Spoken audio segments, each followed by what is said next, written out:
Welcome to Washington Policy on the Go. My name is David Bowes. I am the Communications Director for Washington Policy Center, and today we're doing the program live. We have some audience members here at our facilities in downtown Seattle at the Seattle Metro Park Building. And I want to welcome everybody who has decided to come and spend their lunch with us. We'll have another live event if you feel like, geez, I didn't know, I feel left out. We'll do it again next month. It's the third Tuesday of the month, and you can just check it out on washingtonpolicy.org on our webpage. We have listed in the event so you can register and we can prepare and welcome you. Although the folks here today are a bit denied because the coffee machine is not working. So hopefully we'll have that repaired for next time for everyone here, staff included. So again, thank you for joining us. Today, the legislative session is in full swing. This is cutoff week where bills that are not directly related to the budget will get cut off on Friday. That means if it hasn't again out of the committee, and hasn't passed the committee of its origin, I think it is, then it ends up being dead in the way that pets are dead unless they're buried in the pet cemetery. So you never know with Olympia, things can come back, but for all intents and purposes, as a general rule, if it hasn't gotten out of committee, then it's got to be dead by the end of the week. So, but that said, there's lots of action in Olympia, and you can follow it at washingtonpolicy.org. Each of our center directors is writing furiously and keeping track of a number of bills, and they're outnumbered many hundreds to one based on the amount of output that legislators are having right now. But joining me today, to my side, as you can see, is Charles Prestrud. He is our full Center for Transportation Director and no novice to transportation issues. His insights are extremely valuable, and it is just a pleasure to be with him today. And I want to start with the bill that's getting the biggest attention in the transportation sector, which is the RUC tax, the road user charge, or the pay-by-mile tax. And before we get into what's happening in Olympia with it, why don't you first just define how would a RUC tax work and whether it's been implemented anywhere? Good questions. The bill that has been proposed would phase in this road user charge, where you would pay 2.6 cents per mile for each mile you drive, and then you report how many miles you drive annually when you register your vehicle, and it will pay based upon that mileage. Initially, it would be a voluntary thing, but it would be phased in over a period of years, first with electric vehicles, then with high mileage vehicles, and then eventually all vehicles would be subject to this by 2035. I think that's when you say drivers would have to report. Does that mean they would have to, they take the odometer readings and send it back, or are the odometer readings, like my sleep apnea machine, automatically sent back to your to the authorities there, telling people what's like all about? Well, this has been a question that's been debated quite a bit, and in the bill, it's just a kind of the honor system where people will report their mileage each year. But I think the anticipation is that eventually it would be done automatically because most cars now can record this and report it like with the GPS system. But for right now, they didn't put that in the bill as a requirement.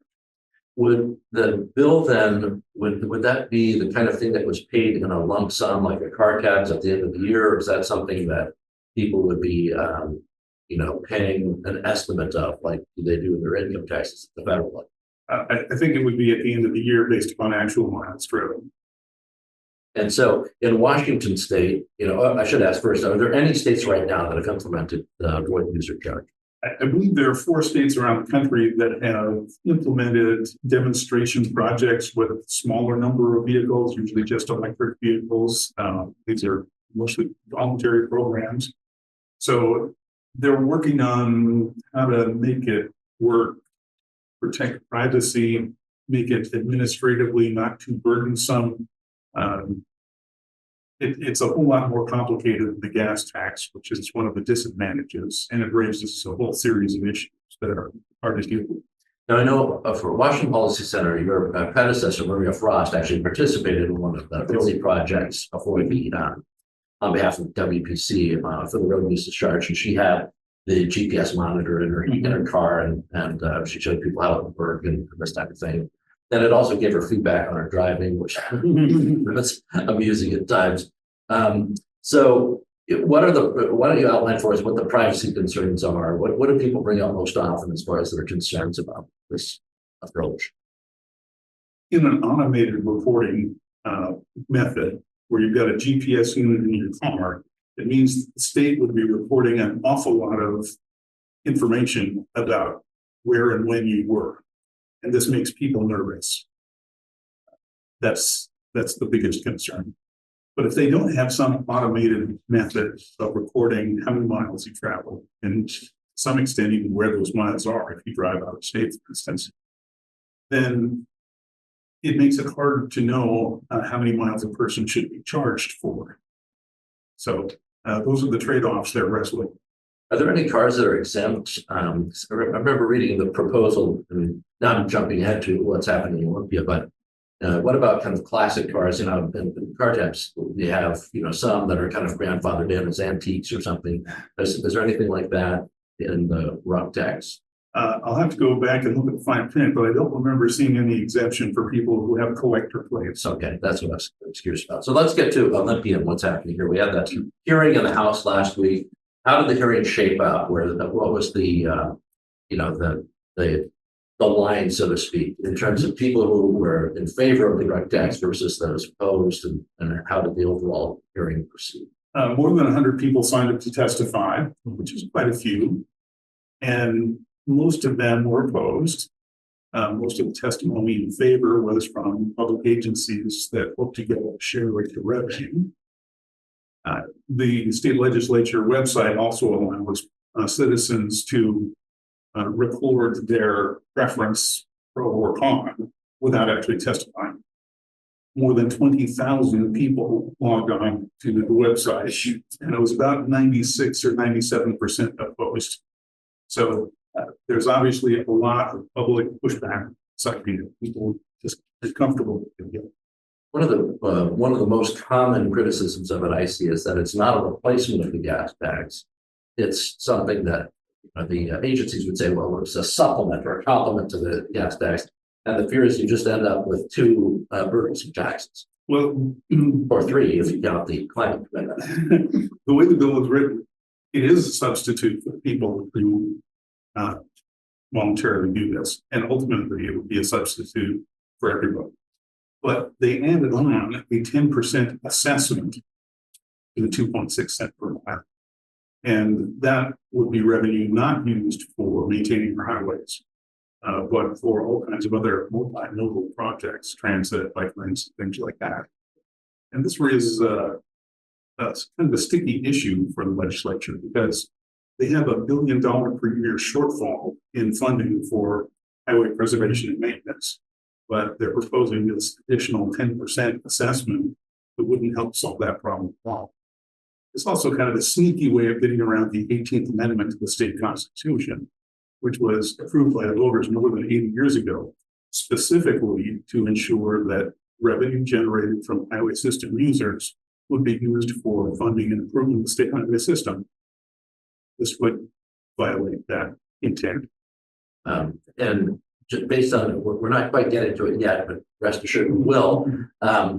The highway system in the state, would you categorize it as in great need of maintenance and repair, or would you categorize it as doing really well? We can afford to move some money around to other priorities. You don't have to take my word for it.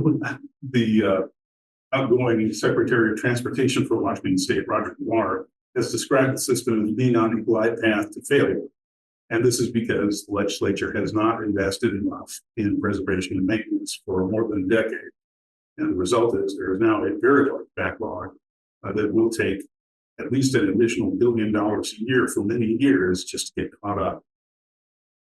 So a 10% surcharge on a new tax that stands out as particularly responsible, I would think, based on the fact that you already have, but I think yes, it's about $3 billion backlog per year estimated by the State Department of Transportation. And I should add, for those of you who don't know, I think last year it was half that, the estimated. So, the estimated deficit keeps growing exponentially year by year so far. It has been increasing very rapidly. Yeah, it's some big problems. And just as an example of how severe the situation has become, the state had been planning for years to do a major rehab project on I-5, just north of where we are, Ship Canal Bridge, the U District.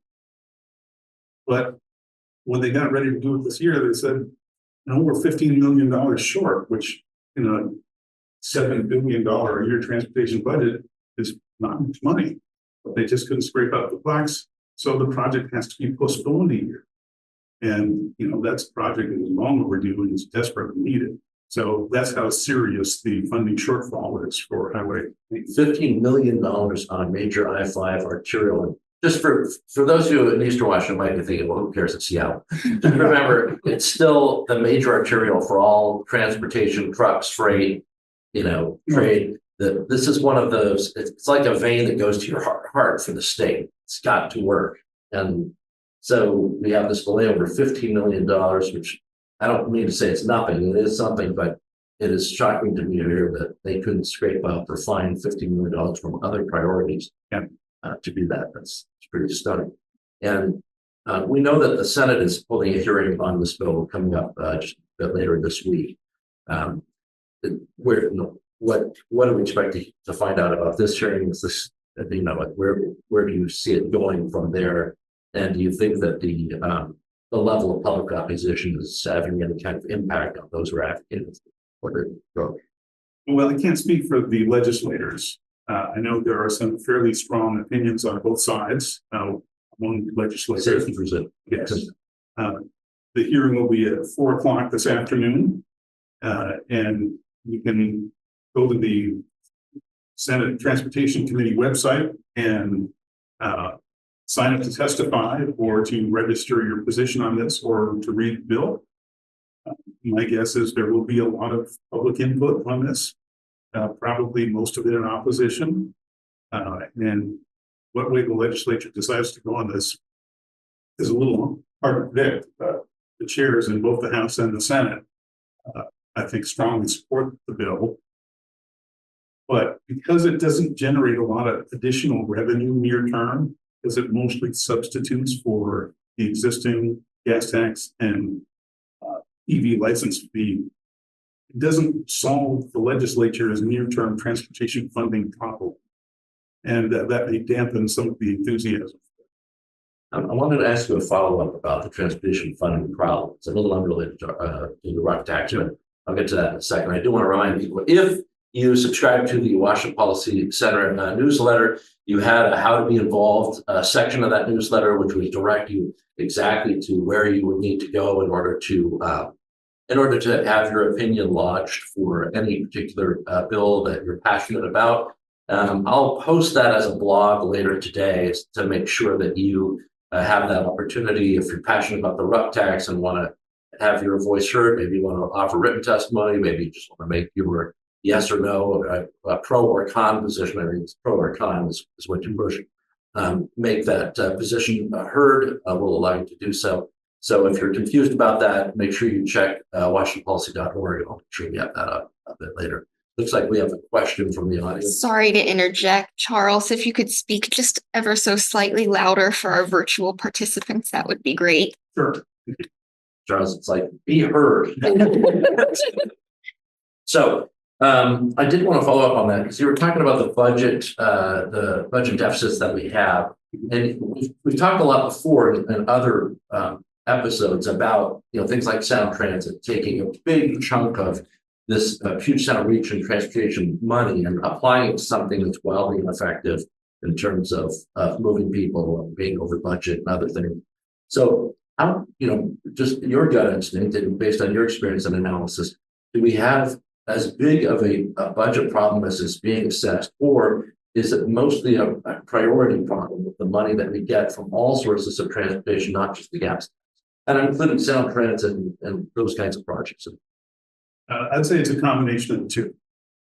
But you're right that for a variety of reasons, decisions have been made by the legislature and other agencies over more than a decade that have funneled a disproportionate amount of tax revenue to projects that don't address the immediate needs, particularly highway maintenance, but even a lot of city streets. I mean, you look at the levy that the city of Seattle approved last November, $1.5 billion, a lot of money for city of Seattle, the biggest property tax increase in city history. But less than a third of that revenue is going to maintain the streets. And as a result, at the end of the 8-year levy, the condition of the city streets are going to be worse than it is today because they spent too much on other things and not enough on the highest priorities. Maintenance. Yeah, that's what I thought too. Just based on the conversation where you have I-5, major project on I-5 being delayed over $15 million, and I'm thinking of all the different transportation projects that I've read about over the past year that have cost more than $15 million. We've even had some celebration parties cost close to $1 million or more. And you think about how those things could add up to get that done. I mean, in a household or even in a personal way, if you have a major heart problem and you need a heart operation, you should be doing that before the suntan, right? Or whatever it is that's signed out. So one of the things the legislature did that has made this a more complicated issue was when they enacted the Climate Commitment Act, which generates a lot of revenue, most of which comes from the sale of diesel fuel and gasoline. Yeah. They specifically prohibited using those funds for highway purposes. And that means that despite campaign rhetoric, to contrary, it's in black and white in the law. Yeah. So that means even though the state is raking in more transportation related revenue than it ever has in the past, they kind of put this ring fence around it, and those funds are not available for fixing our highways and roads. Now that's something the legislature could fix with a stroke of the pen. But right now, there isn't the consensus among legislators. There isn't a lot of willingness to go back and revisit that. But just as you pointed out, the rock tax have a lot of agencies coming in wanting a piece of that. There's a lot of agencies that have a piece currently, the way the law is currently written, out of the Climate Commitment Act. So there would be added opposition and special interest opposition to any changes there. But you're right. I mean, it's similar to the approach of the effort to get sales tax on cars and trucks to go toward transportation expenses. It's about using transportation dollars for transportation purposes and trying to keep it to a user fee. So the hearing's today at 4:00. That's right. On that 4:00 today and then what's the next step after that? Let's assume that it moves. Both the House and the Senate transportation committees would need to take some action, and if they go for it, goes from there. And this, just to be clear, this bill wouldn't automatically implement an entire rock tax, right? It would implement phase 1 is basically a pilot project. To be fair, it is the first step towards full implementation. And would it, if it passed, would it automatically go to phase 2, phase 3, phase 4 until automatic implementation? Yes, the bill calls for complete implementation by 2030. Okay. All right, next was the clean truck rule. And when I first saw that you wanted to bring up a clean truck rule, my first thought was good because the gravel keeps hitting the windshield of my car when I'm driving to work. I got chips, but that's not what we're talking about. We're talking about electric trucks and whether or not the state has certain goals on achieving a certain number of electric vehicles, including electric trucks in our state fleet. We haven't achieved those goals in part because electric trucks haven't worked that well. So we adopted the California Air Resources Board's restrictive rule. Tell us about what that looked like for the state and what we're trying to do now. Yeah, back in 2020, the Washington State Legislature was looking for a way to incentivize the increasing use of zero emission trucks. And so they just adopted lock, stock, and barrel, a rule that had been adopted by the California Air Resources Board, which isn't even an elected body, by the way. The legislation passed in Washington gives the State Department of Ecology no leeway in interpretation. So, as written, we are required to follow California's rule. And the way the rule works is it requires a certain percentage of electric trucks to be sold based upon the number of diesel or gasoline trucks sold. The idea was that each year the percentage would be increased so that eventually all the trucks in the state would be electrically powered and cleaner. But it turns out there's some problems with this. One is there aren't electric trucks available that meet the operational requirements of a lot of the trucking companies, large retailers, construction companies, so on. And the ones there are very expensive. So this puts the truck manufacturers in a bind. They can't sell more diesel-powered trucks because people aren't buying the electric trucks, and they're not buying the electric trucks because they don't meet their needs or they're too expensive. So the California clean truck rule is kind of, it's not clear how they can make that work, because I don't think the technology is going to improve fast enough to make the targets they've set achievable. And the way the law is written in our state, we're now tied to that problem. What's the teeth to that law? I mean, let's say we don't make our goals there for electric trucks. Does that mean retailers would have to stop selling diesel trucks? That's exactly what it means. So they just have a bunch of inventory on the lot that they were not allowed to sell. Or they couldn't even bring inventory into the state. Interesting. Okay. But there's light on the horizon. And that is two bills have been introduced in the legislature, one in the Senate, one in the House, that would de-link the state of Washington from the California Air Resources Board. And is it a bipartisan bill or is it a strictly partisan bill? What's it look like in terms of that kind of support? Because obviously, the Democrats have a near super majority there in Olympia. Republicans are in the minority. So where does that coalition bill, or is this looking like hey, this is a safety net, we're throwing it out there? Most of the sponsors on the bill, the names I can remember, are from the minority party. Okay. But they've got a very strong case to make. And as you can imagine, the truck manufacturers, the truck dealers, construction companies, trucking companies, they're all saying, hey, we got to do something about this because this rule is going to really cripple us. It also has a revenue impact of the state, because you can imagine the sales tax when you're buying a truck that costs $500,000. That generates a lot of revenue for the state. And if the sale of heavy trucks and mid-sized trucks suddenly shrinks by a lot, it means less tax revenue the state gets. How does the state, what does the state do if somebody buys their trucks out of state, like more likely Idaho?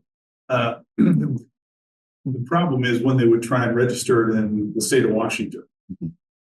But if they buy it out of state and it's registered out of state, but it just happens to operate into the state of Washington occasionally, then they circumvent the law.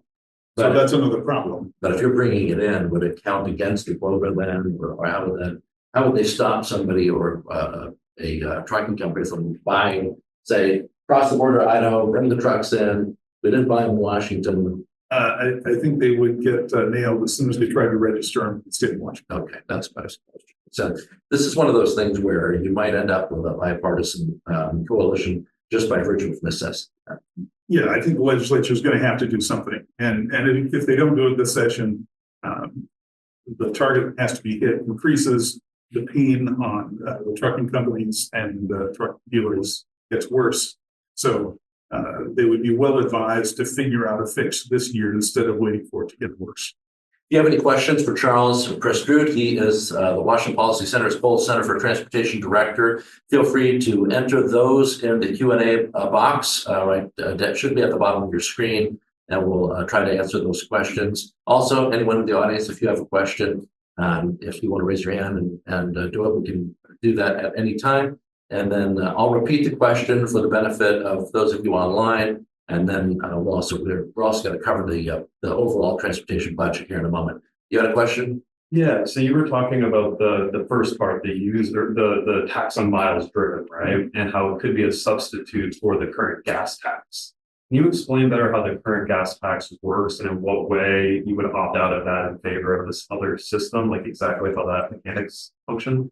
So the question was about using the RUP tax to replace the gas tax, and ultimately how would the phase out work, and how would you get out of that gas tax? It is intended as a replacement. And you would kind of be credited or get rebated for gas tax that you paid. Okay, and the gas tax is a straight tax per gallon that's just charged at the pump. So effectively, it would then deduce the number of miles based on your miles per gallon or something like that driven to then figure out how much you paid in gas tax? Or how do you figure out how much you reimbursed in gas tax paid? So the question is, how would you figure out how much you should be reimbursed for gas tax payments? Would it be a collection of receipts, figuring out how many, estimating based on the mileage, miles per gallon your car gets? What would that look like? That's a good question, and I'm not sure how they figure it out. Okay. Sorry. Errors on the side of lower for the state to reimburse.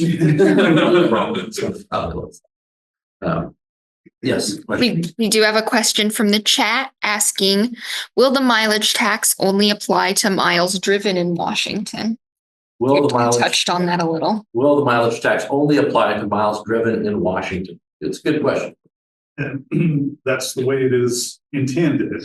But again, it raises this question of how do you measure miles driven out of state? No one is going to know that except you. Most of us don't even carefully track that when we go to Idaho or British Columbia. So they're relying very heavily on people to keep track of these things and to report it. And that's where the GPS controversy comes in too, is having a global positioning satellite tracker on your car, could eliminate the miles you traveled outside of state, but it also would give data to the state as far as everywhere you go, what stores you're near. And I'm sure there's a number of advertisers that would love to have that data. I mean, when you think about it, in the world we live in, ultimately, if you're driving by a billboard or something that's electronic, they could shift the billboard ad to reflect something closer to the people that are driving by.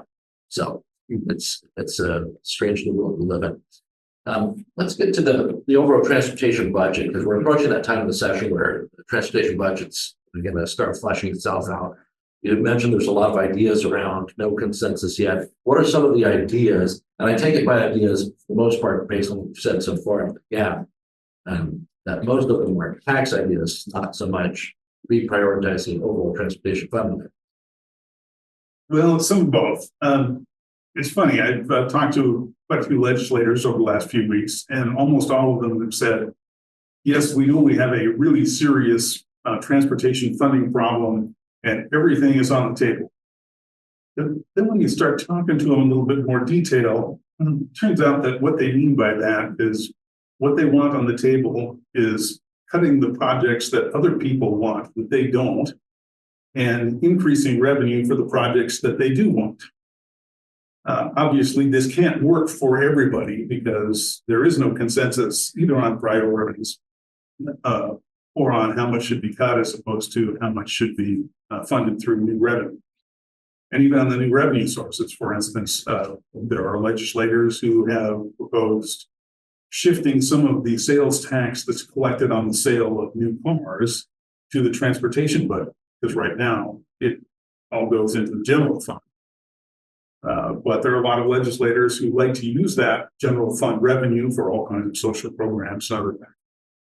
So there really is no agreement either on what needs to be cut, what could be cut, or what new revenue sources would be acceptable.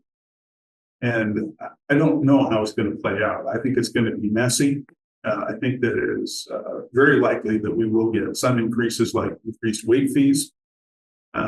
There doesn't seem to be a lot of appetite for increasing the gas tax, I think partly because the Climate Commitment Act has already increased our gas prices to some of the highest in the country. I don't know if the road user charge is going to go anywhere, but because it doesn't solve a near-term problem, there may not be as much support for that. I think they are going to be looking very hard at pushing out some large capital projects that represent a significant part of the state transportation budget. Which makes the road maintenance in a lot of cases worse. Yes. And it also means that projects that don't get done in the next 2, 3, 4 years, when they do get around to doing them, they're going to be a lot more expensive. Right. So they're faced with difficult choices. But these are not overnight. These are not overnight problems. No. How do we get to this point where we're facing the choices of putting to the side transportation projects that are, in theory, essential to the well-being of the state and the functioning of the state. And we're at a point where a major project on I-5 can be delayed for $15 million, which is it's still blowing my mind. I mean, it's for those of you who keep thinking 15 million is a lot of money, and it is, but when we're talking about this, it's like, it's not like not paying your mortgage or something because you couldn't find the extra 50 cents. It's like, what's going on with this? How do we get to the spot? Well, there are both excuses and reasons.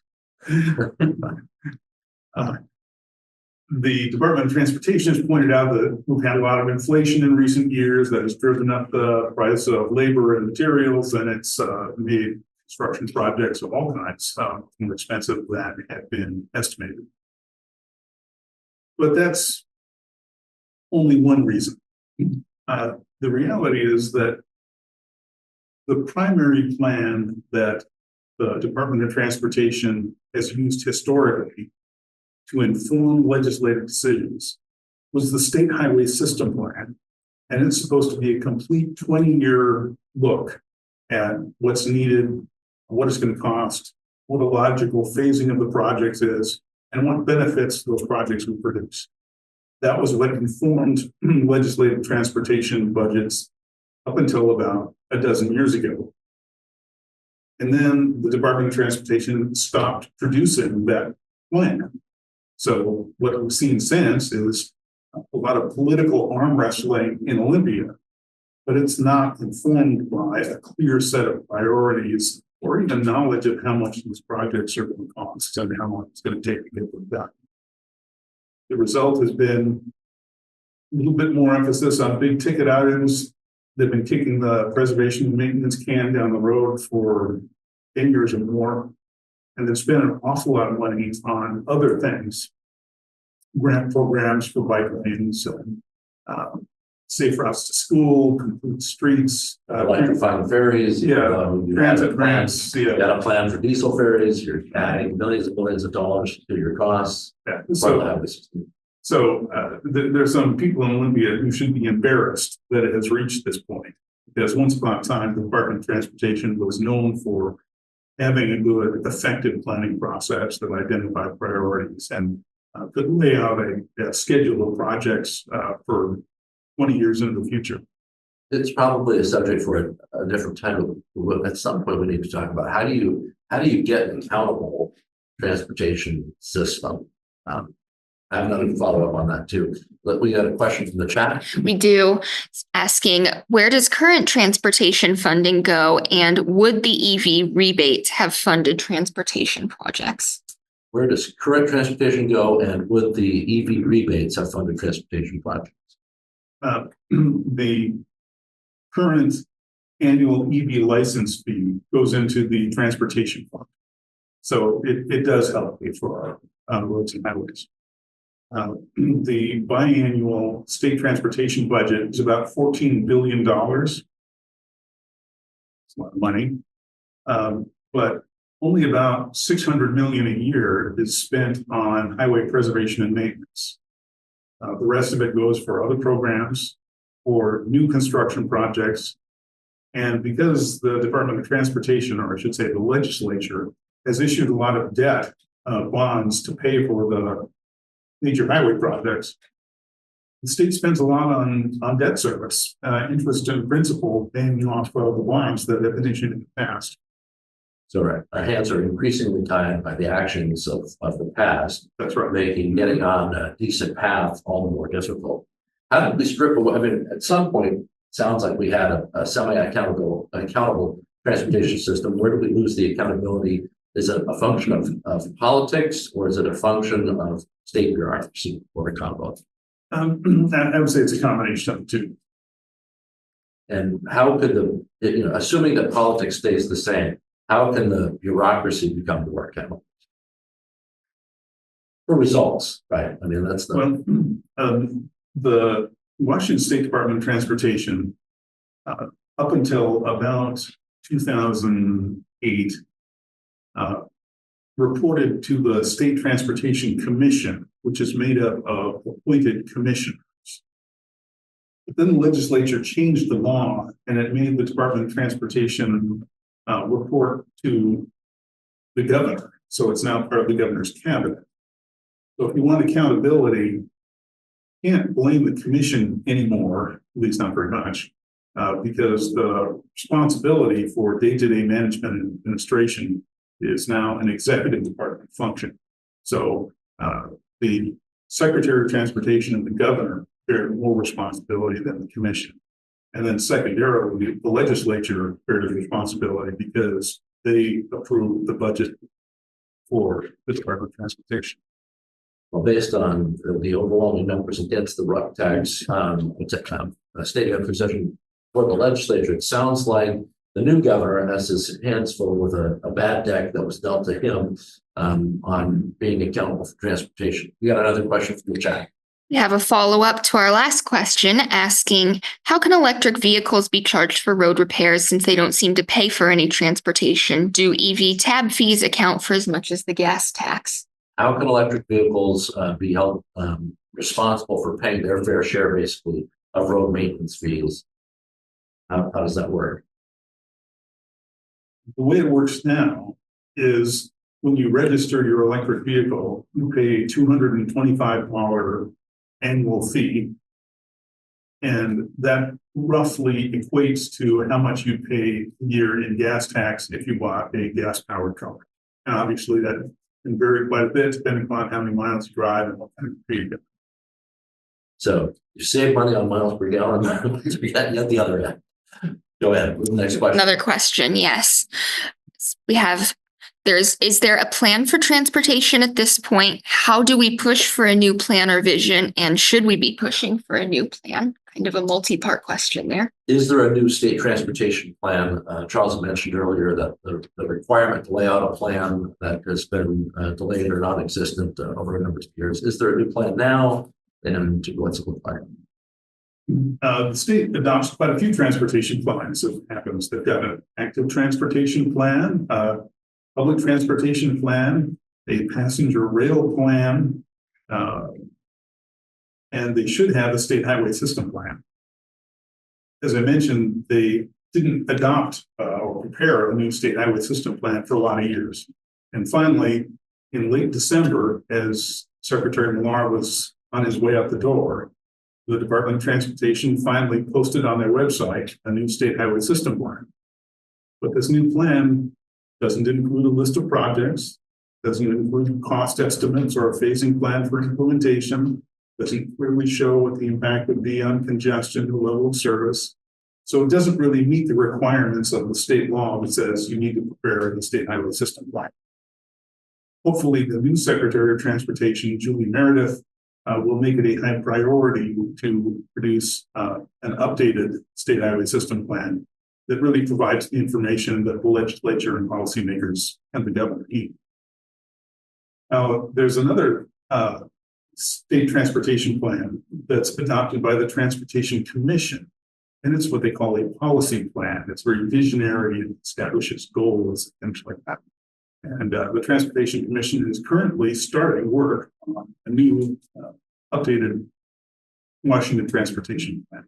These things are supposed to fit together, of course. The best laid plans. Yes. Yeah, you got a lot of plans, but little accomplishment so far. So that's not a good sign. Not blaming state transportation workers for that. Sounds like there's a lot of vision problems starting at the top, also in the legislature and historically in the governor's office. So, well, just to follow up, one of the problems is that I used to do long range planning. It's fun, visioning, imagining things in the future. But these plans are usually too heavy on wishful thinking and optimistic assumptions and not nearly enough detail on implementation. How do we make it really work? They don't pay enough attention to the cost effectiveness of particular improvements.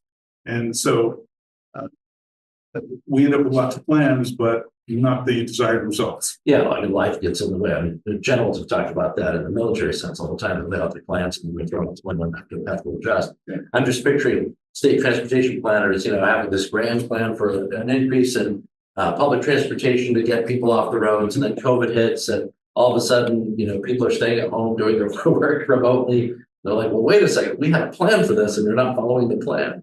But it turns out technology took over to a certain extent and changed the scale of votes. So we're just about out of time. I want to thank those of you who are here presently for joining us. I think that's great. And we'll stick around for any questions afterward. Don't forget, the third Tuesday of next month, we'll have another live event here at our studio in Seattle. You can register for that coming up at washingtonpolicy.org. And we'll be with you next week for another Washington Policy on the Go every week during the legislative session. Same time, 12:15, a little lunch break for you to get updated about state policy and sometimes visit state policy in depth. Thanks to Charles Prestrud, our Cole Center for Transportation Director, for joining me, David Bose, Washington Policy Center's Communication Director, for today's episode. If you saw something you're really interested in and you want to share it, and I would urge you to do so, go to our YouTube channel and the full episode will be available there shortly. Thanks so much for being with us, and we'll see you next week.